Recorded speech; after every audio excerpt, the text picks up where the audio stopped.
안녕하세요. 나무위키 랜덤 읽기입니다. 오늘부터 다시 여러분과 나무위키 페이지에서 랜덤 한 정보를 습득하도록 하겠습니다.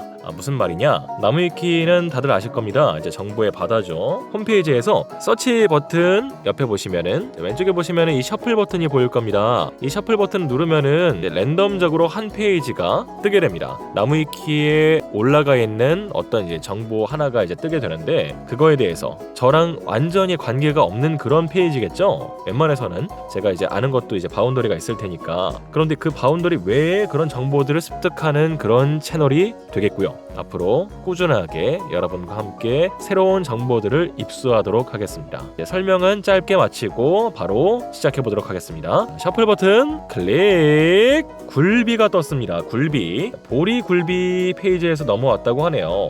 굴류, 전라도의 요리, 건어물, 보존식품 외에 다른 뜻에 대한 내용은 굴비, 동음, 이의어 문서를 참고하십시오. 그렇게 써있고, 본격적으로 굴비에 대해서 한번 보겠습니다. 한국의 수산물 요리.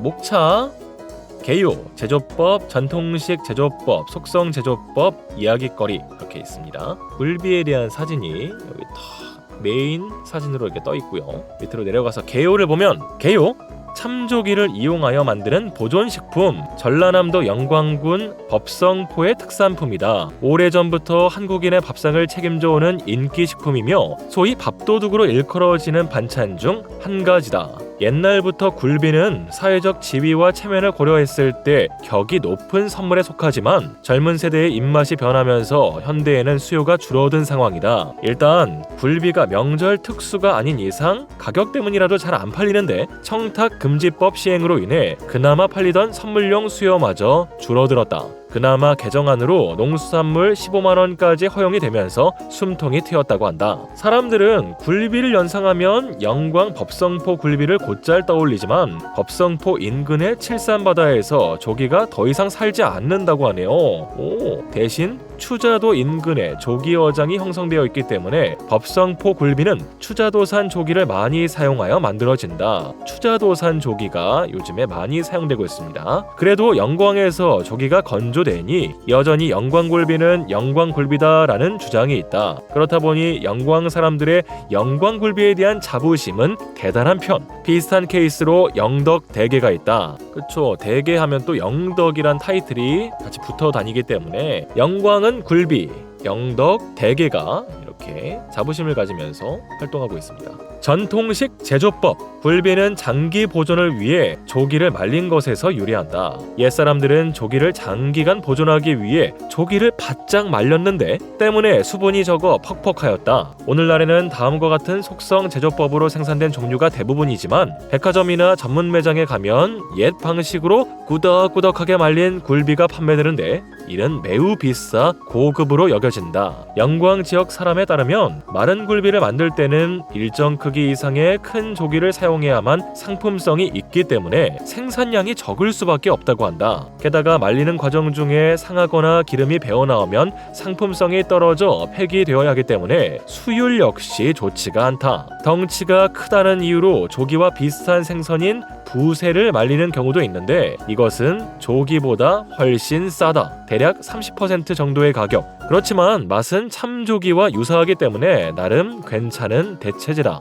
사실 전통 제조법이 줄어든 가장 큰 이유는 조기, 부새 남획으로 인해 수량도 줄고 씨알이 작아져서 옛날식으로 엮어 매달아 오래 건조시켜 만들면 너무 쪼그라들어 볼품이 없는 상품 가치가 낮은 것들이 나오기 때문이다. 참고로 굴비를 고추장에 박아서 만드는 고추장 굴비의 경우에는 마른 굴비만 사용해야 제대로 만들어지는데 이 경우에는 작은 크기의 조기를 말려서 만든 것도 같이 사용한다고 한다. 괄호 열고 어차피 찢어서 만드는 것이다. 괄호 닫고. 고추장 굴비는 본래 마른 굴비, 옛날 굴비의 가공 방식 중 하나이기도 하다. 아예 먹기 좋게 굴비에 살만 발라내어 고추장에 버무린 양념 굴비도 있다. 보리굴비나 고추장굴비 같은 경우에는 물에만 밥과 같이 먹으면 맛있다. 일부 식당에서는 녹찬물에 밥을 말아서 내놓는다. 마른 굴비는 냉동굴비 또는 생물조기를 그냥 구워 먹는 것과 달리 조리 방법이 좀 번거롭다.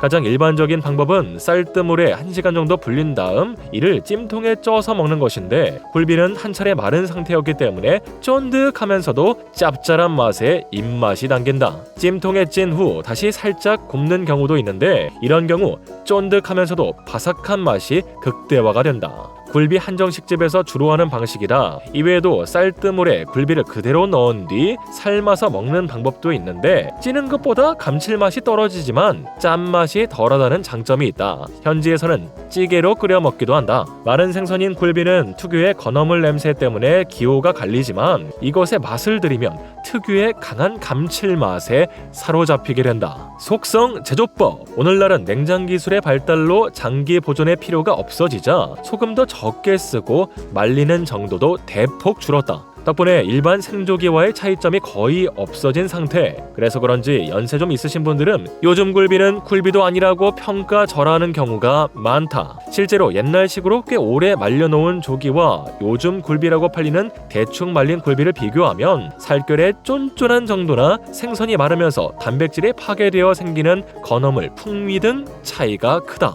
보통 굴비를 염장한 다음 엮어서 냉동 창고에서 하루 이틀 말린 뒤 소금을 씻어내서 포장하는 것이 기본이나, 얼린 상태에 그대로 염장을 했다가 녹이는 식 등 날림식으로 하는 곳들도 있으니 먹어보고 판단하는 수밖에 없다. 속성 공정은 단순하다 보니 그나마 어느 정도 맛에 평준화는 되어 있다. 오히려 영광이 아닌 목포나 진도, 여수 등 근처의 다른 해안 지역에서는 엮지만 않았다 뿐이지 평상에 직접 말리는 과정을 거치는 등 영광 굴비보다도 더 전통에 가까운 방식으로 제조한다. 이야깃거리가 좀 길게 있네요. 이야깃거리.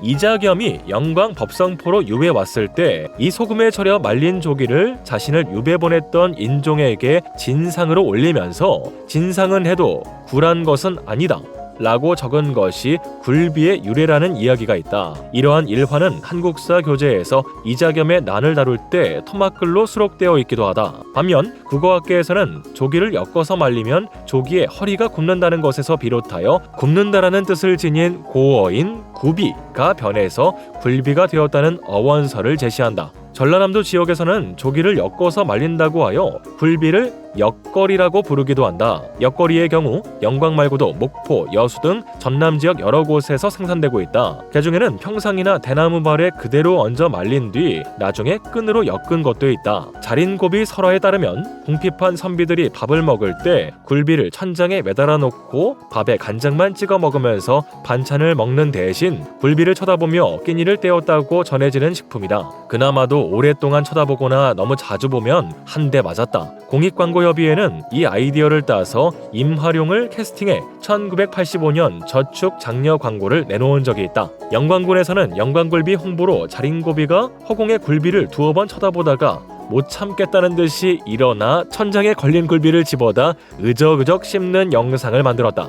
우습게도 미국 어느 생선 가공업체가 영광굴비를 영어명으로 상표 등록하는 일을 벌인 바가 있는데, 그들은 영광을 보통 명사로 생각했는지 글로리로 표기했다. 순창 고추장을 영어로 선점 상표 등록해서 한국으로부터 저작권비를 뜯으려던 책략과 똑같은 짓인데, 영광 측에서 영광은 고유명사 지명이므로 영광으로 표기하자 글로리라고 표기하지 않는다고 맞서 소송에서 승소한 적이 있다. 만화 식객으로 유명한 허영만 화백에 의하면 누가 와도 굴비 공장문을 열어주지 않는다고 하였다. 그런데 이영돈 PD의 먹거리 엑스파일에서 일부 영광 굴비 업체들의 원산지 둔감 및 위생 문제를 고발하였다. 사실 조기를 굴비로 가공해서 팔면 상당한 이익이 남기 때문에 품질은 둘째치고 무조건 많이 만들어 파는 것만 추구하는 불량 업체들이 있어 왔으며 근절이 되지 않는 것이 가장 큰 문제다. 그리고 영광 원전에서 근무했던 사람들의 이야기를 들어보면 영광에서 군복무한 사람들은 절대 영광 굴비를 안 먹는다고 한다.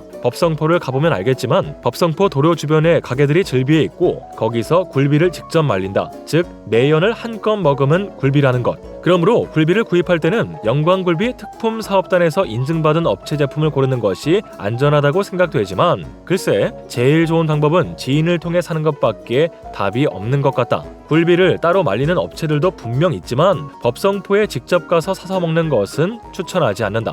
굴비라는 게 해풍으로 말린 조기라고 한다면 유통되는 대부분의 굴비는 엄밀히 말해서 굴비가 아니다. 영광에서 유통되는 굴비는 전부 다 공장식으로 도로가 인접하지 않는 굴비는 법성포에서 먼 곳에 말리는 공장이 있는 게 대부분이다. 2019년부터 SK 와이번스의 선발 투수로 뛰고 있는 헨리 소사가 가장 좋아하는 한국 음식이다. 그는 원래 생선 요리를 좋아하지만 굴비는 한국 음식 중 가장 마음에 들었는지 한 번에 37마리나 먹어치웠으며 2013년 시즌 후 방출되어 마이너에 있을 때 가진 한국 언론과의 인터뷰에서 그는 굴비가 기억에 남았다고 언급했을 정도다. 2010년대에는 인도에서 수입한 민어 새끼로 만드는 냉동 민어 굴비가 시중에서 조기로 만든 굴비보다 싸게 팔리고 있다. 민어나 조기나 같은 민어과이고 민어도 맛있는 생선이라 맛은 많이 떨어지지 않지만 어린 고기다 보니 대가리 비율이 높아 살 수율이 떨어져 먹을 게 없고 조기나 부새보다 비늘이 억세고 커서 조리 전에 벗겨내는 게 고역이다. 어종을 떠나 다른 속성 제조 굴비들처럼 염장하여 냉동했을 뿐 거의 말리지 않은 상태라 맛의 원천인 건조 과정이 생략된 만큼 맛이 떨어지는 것은 당연하다. 과거에는 원체 많이 소비되던 식품이다 보니 한 손, 2마리씩 세는 고등어처럼 두름이라는 굴비를 세는 전용 단위까지 존재한다. 굴비로 엮인 조기 20마리가 한 두름이고 어물전에서 보통 최소 반두름 단위로 판매를 한다. 네, 오늘은 굴비에 대해서 알아보았습니다. 차근차근 이렇게 하나하나 새로운 정보들을 알아갈 예정이니 여러분들께서 좋아요와 구독 버튼 눌러주시면 제게 큰 힘이 될 것 같습니다. 굴비편은 오늘 이렇게 마무리하도록 하겠습니다. 그럼 다음 시간에 또 만나요. 안녕!